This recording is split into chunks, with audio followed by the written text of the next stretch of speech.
Students, today we will discuss about quantum numbers. This topic is useful for all the science students, but especially this is important for the IIT aspirants.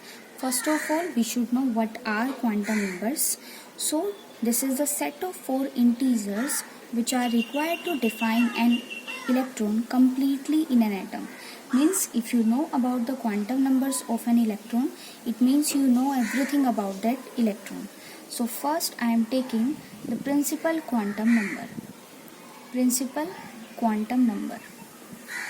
That is the first quantum number and it is denoted by letter small n.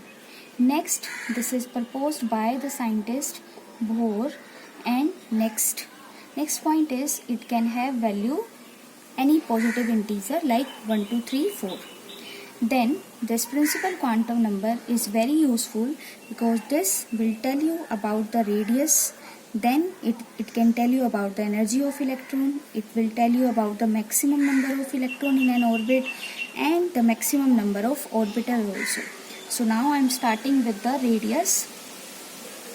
We have this value 0.529 n square by z angstrom. So this is the formula to calculate the average distance from the nucleus, or you can say this is the atomic radius. Next, it can tell you about the energy of an electron. The formula is minus 13.6 z square upon n square electron volt.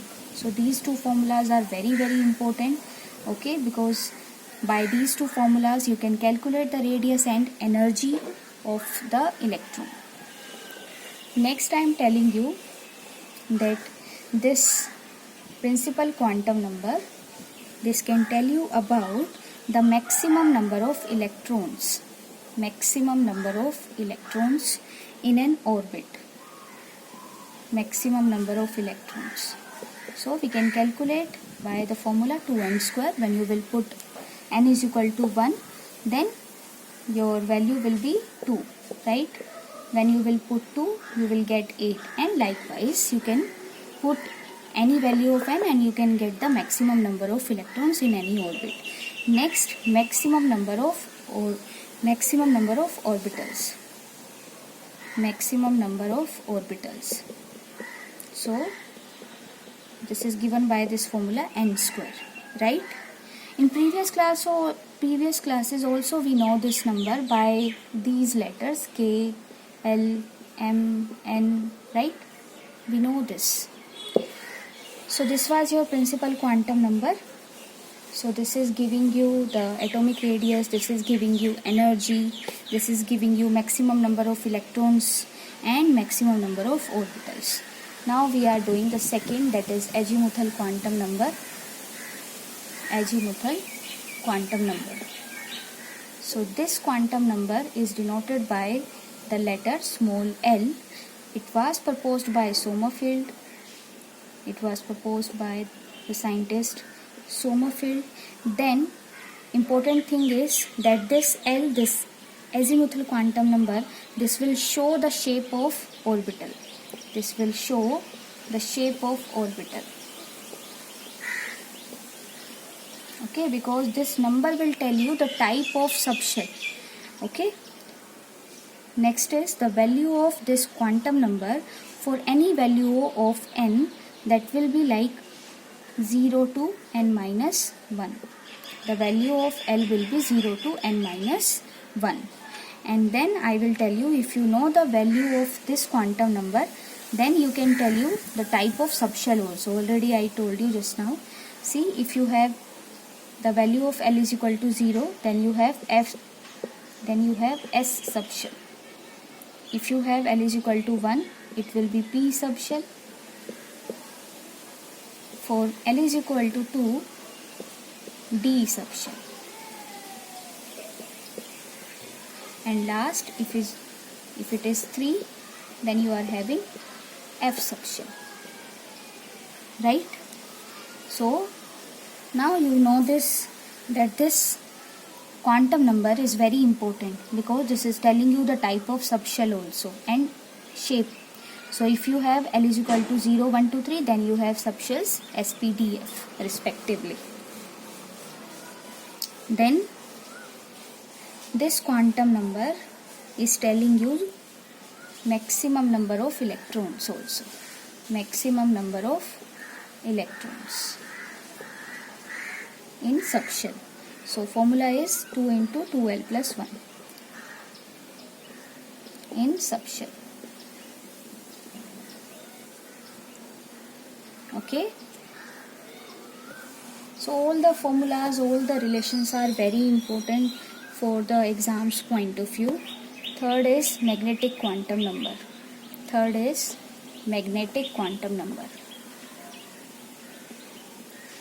So this is the third quantum number. This is denoted by the letter small m, and this magnetic quantum number, this will show the orientation or direction of electron, orientation or direction of electron around the nucleus. Okay. Next is that the value of m, this quantum number, for value of L, that will be like minus L2 plus L. Okay. See, I am giving some example. If you have L is equal to 0, then m will be 0. If you have L is equal to 1, then m will be minus 1, 0 and plus 1, right? If you have L is equal to 2, then m will be minus 2, minus 1, 0, plus 1 and plus 2. See, you can understand by this number line. See, on the number line we have mid value 0, on the left side we have negative values, right? And on the right side we have positive value. So if we have L is equal to 2, then you will start from the negative value, that minus 2, and then you will go up to this positive value, and you will take all the values on this number scale, like minus 2, minus 1, 0, plus 1, plus 2. For 3 you will start from this minus 3, and then these are the limits, minus 3 and plus 3. Then you will take all the values. So likewise you can do for all the values of L, and you can determine the value of M, right? Next we will discuss about the fourth quantum number. This is the last quantum number, spin quantum number. Its name is spin quantum number. Spin quantum number. So as the name suggests, this quantum number will show the rotation of electron on its own axis.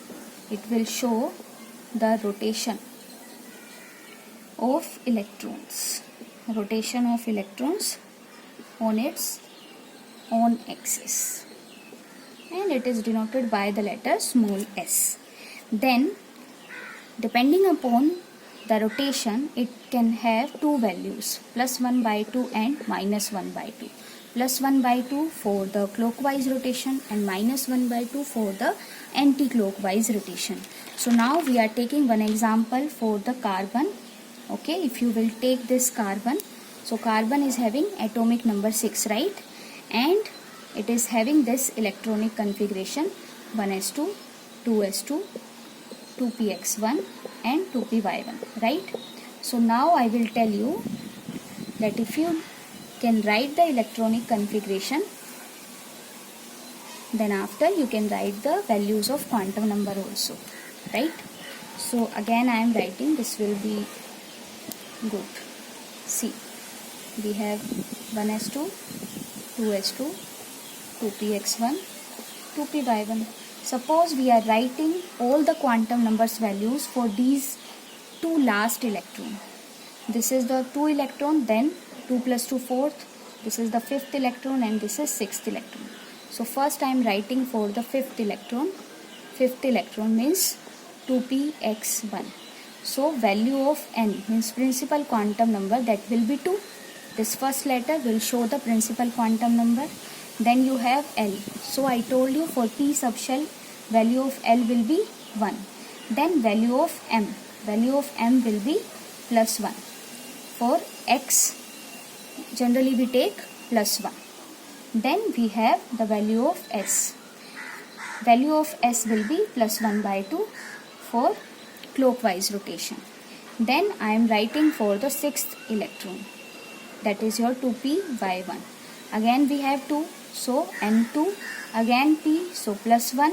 Then for y, orbital, generally we take -1. In some books you can find this for x plus 1, for y minus 1, for z 0. But in some other books you can find opposite. For z always you will find 0, but for x and y you can find some opposite signs, right? Then for x again, then for y again you will take the +1/2. So these are the values of different quantum numbers for these two electrons. This is how we are writing the values of quantum numbers. So next is, students, in the description box I have given two links. The first link I have given for the related questions, related important questions related to these quantum numbers topic, okay, and next link I have given for the Z mains chapter wise solution, that is of 12 years. Okay, so I hope these both links will be very helpful to you. You please try all the questions, and if you find any problem, if you find any doubt in questions, then you can ask your doubts in the comment section. Then we have one Facebook group also by the name Chem Club, so you can join that group, and you can take the benefits of that group also. Thank you for watching.